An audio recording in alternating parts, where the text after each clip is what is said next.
ஓம் ஸ்ரீ குருபியோ நமக. ஓம் ஸ்ரீ மகா பெரியவா சரணம். குரு பகவான் இப்ப மிதுன ராசியில பயணிச்சு வர நிலையில ஜூன் 2ஆம் தேதி கடகராசிக்கு பயிற்சி ஆகிறார். இந்த ராசி மாற்றம் 12 ராசிக்காரர்கள் வாழ்க்கையில தாக்கத்தை ஏற்படுத்த போகுது.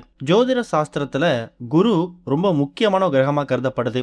குரு பகவானோட ஒரு அசைவுகளும் மனிதர்கள் வாழ்க்கையில தாக்கத்தை ஏற்படுத்தக்கூடியதா அமையுது. அறிவு, செல்வம், ஆடம்பரம் இது எல்லாத்துக்கும் காரணியாக இருக்கக்கூடியது குரு. அவரு இப்ப மிதுன ராசியில இருக்காரு. வரப்போற ஜூன் 2ஆம் தேதி காலை 6:30 மணி அளவுல மிதுன ராசியில இருந்து கடகராசிக்கு பயிற்சி ஆகிறார். இந்த பயிற்சி மேஷத்துல ஆரம்பிச்சு மீனம் வரைக்கும் 12 ராசிகள்லையும் பெரிய தாக்கத்தை ஏற்படுத்த போகுது. அப்படி இந்த ஒரு குரு பயிற்சியால ஒரு ராசிக்காரர்களும் எந்த மாதிரியான பலன்களை அனுபவிக்க போறாங்க அப்படிங்கிறத நம்ம கண்டிப்பா தெரிஞ்சுக்கணும்.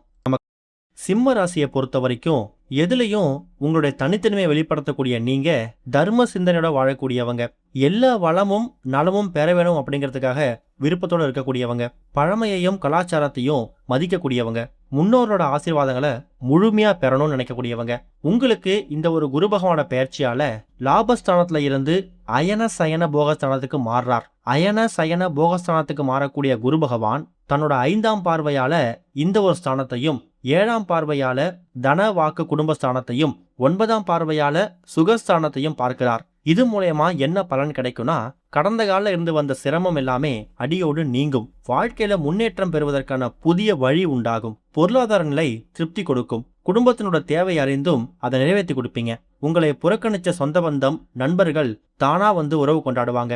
மனதுல புத்துணர்ச்சி அதிகமாகும். எந்த செயலையும் தைரியத்தோட அணுகுவீங்க. தம்பி தங்கைகளோட சுப நிகழ்ச்சிகளை தலைமையேற்று நடத்துவீங்க. வீடு வாகனத்துல விரும்பிய மாற்றத்தை தாராளமா செலவு பண்றதுக்கு நினைப்பீங்க.